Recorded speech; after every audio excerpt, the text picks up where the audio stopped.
Mahkamah Konstitusi menyatakan ambang batas parlemen atau parliamentary threshold 4% harus diubah sebelum pemilu serentak tahun 2029. Ya, namun aturan itu pemirsa tidak berlaku untuk pemilu 2024, Andro. Mahkamah Konstitusi menyerahkan perubahan ambang batas parlemen kepada pembentuk undang-undang.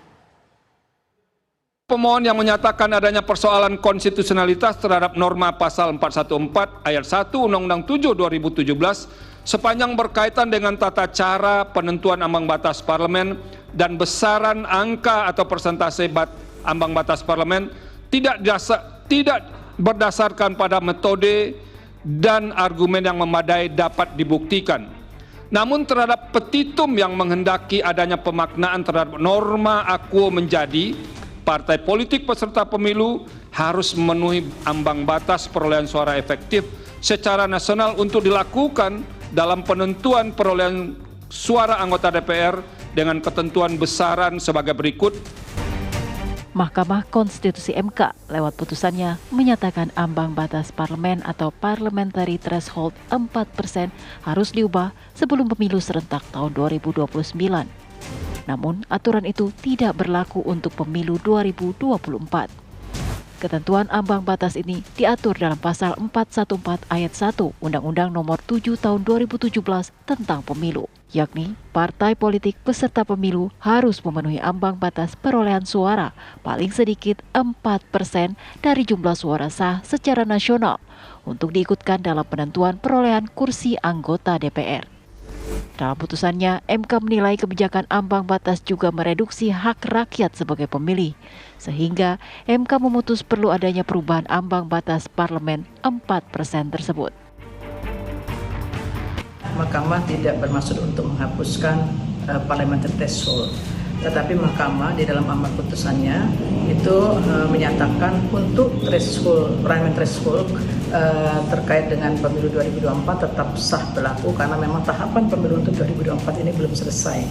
Tetapi Mahkamah kemudian menegaskan dalam amar putusan bagi pembentuk undang-undang untuk melakukan perbaikan terkait dengan ambang batas parlemen atau parliamentary threshold itu sekaligus berkaitan dengan persentase ambang batas tersebut supaya pemilu ke depan itu tidak menimbulkan disproporsionalitas yang tinggi dalam sistem pemilu yang proporsional. Soal ambang batas ini, pihak penggugat Perkumpulan untuk Pemilu dan Demokrasi Perludem melihat banyaknya surat pemilih yang tidak bisa dikonversi dalam penentuan kursi di parlemen. Dengan adanya putusan soal ambang batas itu, Partai Persatuan Pembangunan atau P3 adalah salah satu partai yang menyambut baik putusan MK. Salah satunya karena hingga saat ini P3 baru memperoleh suara nasional sebesar 3,9%. P3 lewat Ketua Majelis Pertimbangan MKI berpendapat seharusnya putusan MK itu berlaku sejak pemilu 2024. Sehingga nantinya tidak akan ada suara pemilih yang terbuang karena setiap suara pemilih terkonversi menjadi kursi. Seharusnya pertama berlaku mulai dengan pemilu kali ini karena masa penggunaan ambang batas kan belum juga memasuki tahapannya. 20 Maret secara nasional perolehan partai-partai baru dihitung. Sehingga memang kalau kita mau bicara kesetaraan MK di dalam melakukan pengambilan keputusan, kalau untuk Pilpres saja revisi umur bisa berlaku serta-merta padahal tahapan pemilu juga sudah berjalan untuk presiden, kenapa untuk tahapan pileg tidak bisa diberlakukan sekarang? Itu yang pertama. Yang kedua, semangat dari memberikan ruang ambang batas ini bisa menjadi 0% itu kan supaya sesuai dengan esensi sistem proporsional, sehingga dia seharusnya sesedikit mungkin membuang suara rakyat. Artinya semua suara rakyat ini terkonversi, karenanya sebaiknya memang ini dimutlakkan saja menjadi 0% sehingga tidak ada suara rakyat yang terbuang. Dengan masih berlakunya ambang batas 4% ini, jelas Partai Persatuan Pembangunan P3 terancam tak lolos, alias tidak mendapat kursi di DPR periode 2024-2029. Tim TV One mengabarkan. Mahkamah Konstitusi menyatakan ambang batas parlemen atau parliamentary threshold 4% harus diubah sebelum pemilu serentak tahun 2029. Ini artinya partai-partai yang mendapatkan suara namun di bawah ambang batas 4% berpeluang mendapatkan kursi di Dewan Perwakilan Rakyat. Partai Persatuan Pembangunan menyebut seharusnya ambang batas tersebut langsung berlaku untuk pemilu 2024 ini. Namun sejumlah pihak menyatakan hal itu tak mungkin dilakukan. Nah iya, pertanyaannya adalah apakah penghapusan ambang batas 4% itu akan mengubah wajah parlemen di pemilu 2029 nanti? Dan juga apakah partai-partai yang bersuara kecil akan punya pengaruh dalam peta politik? Kami bahas tuntas pemirsa bersama dengan Ketua Mahkamah Konstitusi tahun 2013-2015, ada Prof. Hamdan Zulfa, kemudian juga ada hadir di studio bersama kami ada pakar hukum tata negara Bang Fahri Hamid. Selamat petang Bang. Selamat petang. Dan juga sudah terhubung bersama kami ada Ketua DPP Partai Persatuan Pembangunan, ada Ahmad Baidowi Masawi. Prof. Hamdan, selamat petang. Yap. Ya, petang. Assalamualaikum, senior. Waalaikumsalam warahmatullahi wabarakatuh. Andro dan Maya. Siap, saya langsung ke Mas Awi. P3 langsung bersuara merespon putusan MK ini, langsung kemudian menginginkan ini diberlakukan pada pemilu 2024. KPU harus berkonsultasi dengan MK. Alasannya apa, Bang? Ya, kalau kita merujuk pada putusan MK terkait dengan syarat calon presiden, syarat calon wakil presiden langsung berlaku kan. Nah, sementara hari ini terkait dengan putusan MK mengenai ambang batas parliamentary threshold, keputusan rekapitulasi nasional kan belum dilakukan. Artinya, kalau memang MK mau memberlakukan itu pada pemilu ini juga sebenarnya bisa, tetapi kita menghormatilah apa yang menjadi putusan Mahkamah Konstitusi. Yang berikutnya terkait dengan putusan MK itu jangan dikira menghapus parliamentary threshold. Yang ada itu kan apa? Diserahkan ke pembentuk undang-undang untuk mengubah. Nah, mengubahnya di DPR ini saya nggak tahu nanti hitung-hitungan yang rasional, yang matematis itu seperti apa. Jangan-jangan malah naik perubahannya. Tetapi kalau melihat pertimbangan hukumnya, dasar gugatan yang diajukan oleh Perludem itu karena banyak suara rakyat yang berkuat. Itulah yang dari awal selalu kami tolak terkait dengan parliamentary threshold. Lebih soft, lebih bagus ketika dulu masih sebelum pemilu 2009 itu kan ketentuan electoral threshold. Jadi semua partai yang memiliki ambang batas tertentu itu masih bisa lolos. Kalau ini kan nggak bisa dulu misalkan sahabat saya Partai Bulan Bintang itu masih bisa lolos, partai-partai yang lain, sehingga di DPR itu banyak partai politik mencerminkan multikultural politik di Indonesia. Tetapi sejak 2009 ketika parliamentary threshold diberlakukan, itu praktis tinggal partai itu maksimal 10 sampai 11 fraksi. Hari ini tinggal 9. Apa yang disampaikan oleh Ketua Majelis Pertimbangan kami tidak ada kaitan dengan apa yang ditampilkan grafis TV One tadi. Karena kami sama sekali tidak mengacu kepada Sirekap karena dasar hukumnya tidak ada. Pasal 393 Undang-Undang 7 tahun 2017 tentang pemilu bahwa hasil sah pemilu itu adalah hasil rekapitulasi penghitungan secara berjenjang. Sementara kalau Sirekap itu kan banyak anomali, banyak koreksi-koreksi. Contoh, 2 hari yang lalu suara P3 itu 3.058.000. Hari ini menjadi 3.032.000. Ada koreksi 20.000. Mana itu suara? Kalau persentase turun akibat naiknya suara yang masuk, wajar. Tetapi ini jumlah suaranya yang turun. Sementara jumlah TPS yang dihitung semakin banyak.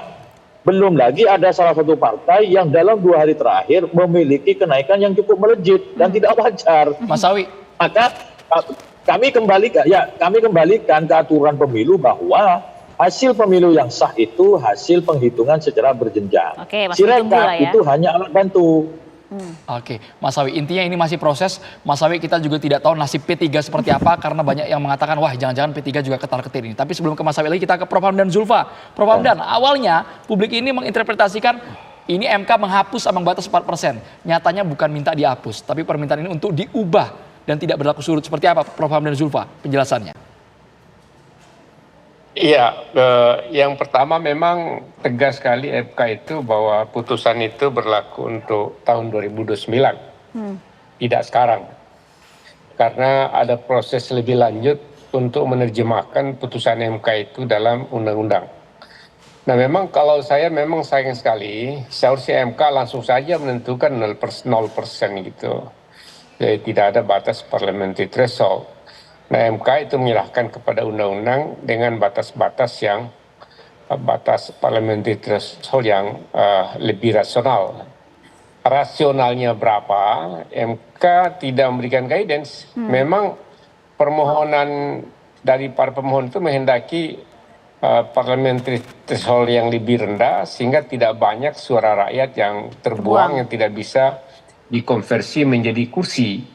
Tetapi batasnya berapa memang tidak ada. Bisa saja dengan alasan rasional mungkin 3,5%, 3%, 1%, yang tidak mungkin kan yang lebih 4%. Bukan tidak mungkin, itu juga mungkin, tapi dari substansi putusan MK itu menghendaki penurunan angka parliamentary threshold untuk memperkecil suara rakyat yang terbuang. Memang sebenarnya saya dari dulu, dari zaman awal itu perubahan electoral threshold ke parliamentary threshold tidak setuju dengan parliamentary threshold karena tidak pernah mengurangi jumlah partai politik peserta pemilu. Hanya mengurangi jumlah partai politik yang ada di DPR.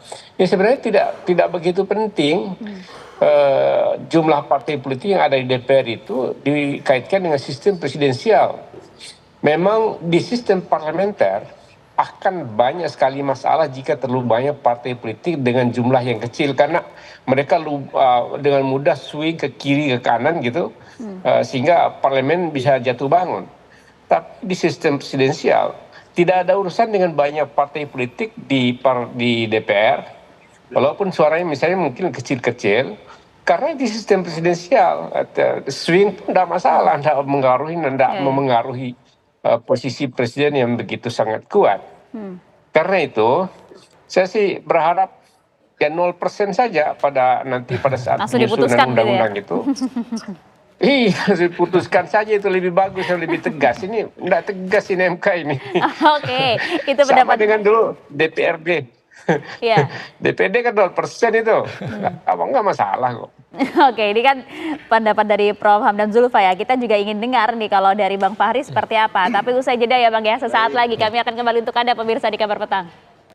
Ya, Anda kembali di Kabar Petang, pemirsa, langsung saja kita lanjutkan diskusi. Bang Fahri, tadi menyikapi apa yang disampaikan oleh Prof. Hamdan dan juga Mas Awi ya. Ini kan sebenarnya semangatnya adalah semangat untuk agar suara itu tidak terbuang begitu ya Bang ya. Tapi sampaikan tadi juga tidak tegas dan juga tidak bisa berlaku surut. Sedangkan saat ini kalau kita lihat kenyataannya memang sudah banyak suara yang terbuang begitu loh Bang. Iya, jadi sebenarnya putusan ini ya, putusan 116/2023 ini sebenarnya hampir saya teringat dengan putusan yang pernah dibuat oleh Prof. Hamdan dulu, waktu masih menjadi Ketua Mahkamah Konstitusi.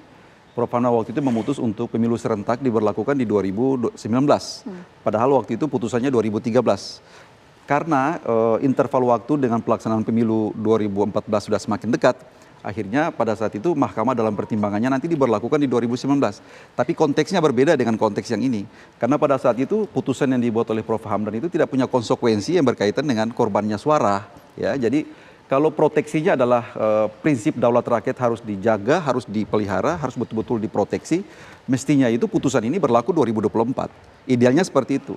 Nah, tapi kalau kita membaca secara hati-hati dalam pertimbangan hukum yang dibuat oleh Mahkamah Konstitusi dalam putusan 116 ini, kelihatannya Mahkamah sangat hati-hati gitu ya, antara mau menyeberang, mau mengokupasi kewenangan konstitusional pembentuk undang-undang yang selama ini Mahkamah selalu konsisten bahwa rumusan yang berkaitan dengan angka-angka gitu ya, apakah masa jabatan, apakah menyangkut dengan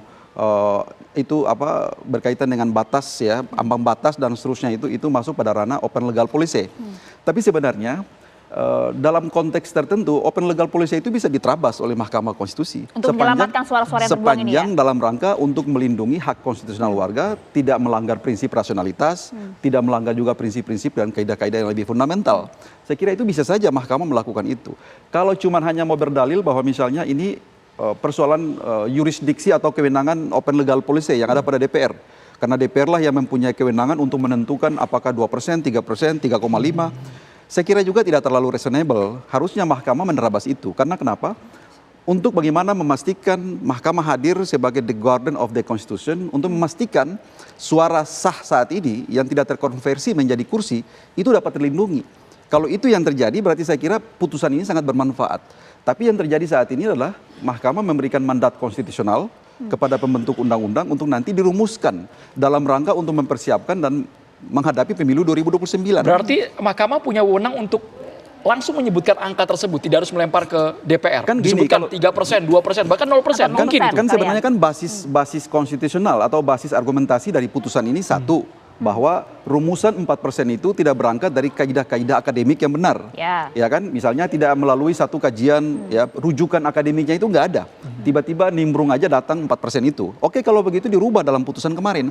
Mestinya Mahkamah Konstitusi kemarin itu meluaskan perdebatannya, menghadirkan ahli sehingga barangkali bisa merumuskan angka yang paling proporsional, yang paling rasional, yang paling realistik seperti apa agar prinsip daulat rakyat itu bisa terlindungi. Menerabas open legal policy, Bang? Dalam beberapa perkara, beberapa kasus Mahkamah Konstitusi menerabas open legal policy. Dan itu sudah pernah dipraktekkan oleh Mahkamah Konstitusi berkali-kali. Nah, kenapa tidak diberlakukan untuk pemilu 2024? Harusnya kayak gitu. Kalau melindungi jutaan suara nanti yang tidak bertuan ini, yang tidak terkonversi dalam kursi, itu harus bisa dilakukan oleh Mahkamah Konstitusi. Itu tidak mengapa sebenarnya. Itu bukan sesuatu yang melanggar konstitusi. Nah, jadi kalau kita membaca putusan ini memang sangat prospektif. Dia sangat bagus untuk ke depan. Cuman tidak menyelamatkan suara dalam pemilu 2024 Prof. Hamdan Zulfa, angka yang proporsional berapa kira-kira persentase untuk ambang batas ini? Meskipun hanya berlaku untuk pemilu berikutnya. Kalau saya harusnya 0% saja, cuma diubah jadi parliamentary threshold ke electoral threshold. Jadi partai yang tidak memperoleh batas threshold tertentu, dia tidak bisa ikut pemilu. Jadi lebih bagus konsep electoral threshold daripada parliamentary threshold. Itu akan mengurangi jumlah peserta pemilu pada akhirnya. Kan tidak mungkin satu partai misalnya tidak lolos threshold pada tahun ini. Kemudian 5 tahun yang akan datang dia ubah namanya. Nah, tidak mungkin 4-5 kali dia ubah nama, dia malu lah gitu. Jadi karena itu lebih bagus sebenarnya electoral threshold, tapi 0%. Tidak perlu pakai parliamentary threshold. Electoral threshold pun ya seberapa pun tidak masalah sebenarnya, karena nggak ada suara rakyat yang terbuang. Jadi bagusnya MK langsung saja ke 0%, itu lebih bagus. Iya, Prof. Artinya Anda sepakat bahwa sebenarnya bisa saja MK langsung memutuskan angka, menghadirkan ahli langsung secara tegas memutuskan angka ambang batas tersebut tanpa melalui DPR sebenarnya, seperti itu? Bisa, dulu begini, jadi dulu batas umur hakim itu kan 70 tahun, hakim MK itu ada yang gugat karena tidak sama dengan hakim Mahkamah Agung. Hakim Mahkamah Agung 70 tahun, MK 70 tidak kurang dari 70 tahun. Dengan dasar prinsip perlakuan yang sama, itu disamakan saja 70 tahun itu tidak melanggar prinsip. Itu bukan menerobos open legal policy. Sama dengan ini, di DPRD kan tidak ada batasnya. Lah kenapa di pusat ada batasnya? Padahal sistem pemerintahnya sama. Baik, Prof. Hamdan singkat saja. Saya kira bisa gitu. Kalau dari Prof. Hamdan, baiknya diberlakukan sekarang di 2024 meskipun nanti ujungnya yang kami khawatirkan digoreng ini. Wah, ini politisasi ini keputusan MK. Atau nanti menunggu pemilu berikutnya, Prof. Hamdan. Itu sudah betul, jangan diberlakukan sekarang. 2024 sama dengan kemarin pasangan calon syarat umur juga nggak benar diberlakukan sekarang, harusnya 2024. Syarat umur capres dan cawapres itu nggak benar juga, langsung diberlakukan sekarang. Jadi nggak benar. 2024 sudah betul. Mas, 2024 sudah betul katanya Mas Awi. Respon Anda bagaimana, Mas? Ya memang bunyi putusan MK-nya kan begitu. Kan jelas di bunyi putusannya itu diberlakukan 2029. Mau debat kalau soal ini. Tapi kalau boleh memutar waktu, kalau dipadankan dengan putusan calon wakil presiden harusnya diberlakukan 2024. Yang berikutnya, ada hal yang menarik tadi. Apakah boleh MK menerabas pakem open legal policy? Itu keputusan usia calon wakil presiden harusnya kan dikembalikan ke pembentuk undang-undang, tapi dihajar aja langsung, diterima, diberlakukan. Itu kan menerabas open legal policy. Nah, kalau soal ini kok kembali ke open legal policy, dikembalikan ke pembentuk undang-undang angka rasionalitasnya berapa. Nah, besaran angka rasionalitas ini tentu kan harus dihitung ulang. Dan namanya di DPR politik bisa jadi lebih dari 4 itu dianggap apa? Dianggap rasional juga. Tapi harus konsisten dengan apa? Dengan materi gugatan dan juga pertimbangan hakim, yakni jangan sampai ada suara yang terbuang. Maka kemudian parliamentary threshold itu taruhlah dinolkan atau diturunkan. Nah, sekali lagi, tadi sebelum ditutup, Andrew coba, ini bahaya kalau nggak kami luruskan terkait P3 targetir. Kami memegang bukti C hasil salinan itu menunjukkan angka P3 sudah di atas 4%. C1 kami ya, dulu C1 namanya, ini hasil dari TPS. Tapi memang di bawah, ini memang brutal pemilu hari ini. Terjadi pergeseran-pergeseran di PPK, di rekap PPK. Tapi alhamdulillah berhasil kita temukan dan kita laporkan ke Panwas dan kembali lagi. Nah, hal-hal seperti itu tentu kita jaga. Maka kemudian kami tegaskan bahwa si rekap itu bukan hasil pemilu. Karena tidak dikenal dalam undang-undang. Hasil pemilu adalah hasil penghitungan secara berjenjang yang disaksikan oleh seluruh seksi partai politik. Oke, artinya nanti kita akan tunggu dulu begitu ya hasil rekapitulasi manual dari KPU lah Mas Sawi ya kalau begitu. Siap. Bang Fahri, Anda melihat tadi sudah betul kok kalau dilakukan untuk 2029 menganulir berbagai isu politisasi dan lain-lain. Ya, kalau analisis Prof Hamdan kan itu kan politis. Kalau secara hukum itu kan juga tidak konsisten. Kalau Prof Hamdan tadi kan usulkan 0%. Konsekuensi dari 0% itu artinya tidak membutuhkan pembahasan. Langsung dieksekusi aja. Putusan MK hari ini ya, itu langsung executable. Ya, dia langsung self-executing. Itu tidak membutuhkan penerjemahan melalui rumusan undang-undang. Tadi kan Prof Hamdan sampaikan bahwa harus 0%. 0% itu artinya tidak perlu lagi pembahasan melalui revisi Undang-Undang 7. Saya berpendapat bahwa tidak perlu lagi kita harus misalnya memberikan kewenangan itu secara konstitusional kepada DPR dalam rangka untuk merumuskan sesuai dengan mandat konstitusional. Yang dikhawatirkan apa kalau kembali ke DPR? Ini kan cuma hanya persoalan impact politik aja, politis saja yang disampaikan Prof Hamdan tadi, bahwa andaikan kalau diberlakukan hari ini ada partai mendapatkan privilege gitu ya. Ada satu partai misalnya atau beberapa partai mendapatkan keuntungan. Adanya satu insentif justifikasi daripada putusan ini. Tapi kalau saya melihat dari murni hukum sebenarnya, kalau kita sudah konsisten bahwa harus 0%. Jadi parliamentary threshold 0%. Bahkan presidential threshold juga 0%. Itu tidak membutuhkan rumusan lebih lanjut melalui undang-undang. Kalau saat ini kalau kita membaca secara hati-hati dalam putusan MK ini, MK memberikan space waktu sampai dengan 2029 itu dalam rangka apa? Agar pembentuk undang-undang itu memperbaiki metodologi, cara menentukan batas, cara menentukan ukuran-ukuran akademiknya seperti apa, agar prosentasenya itu menjadi rasional. Kan begitu kira-kira.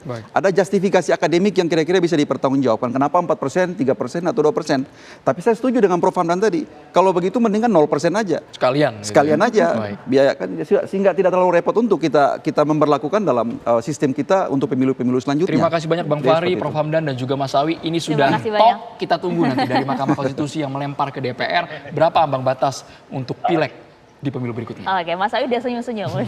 Oke, baik, terima kasih banyak Mas Sawi, Prof Hamdan dan juga Bang Fahri. Sama-sama.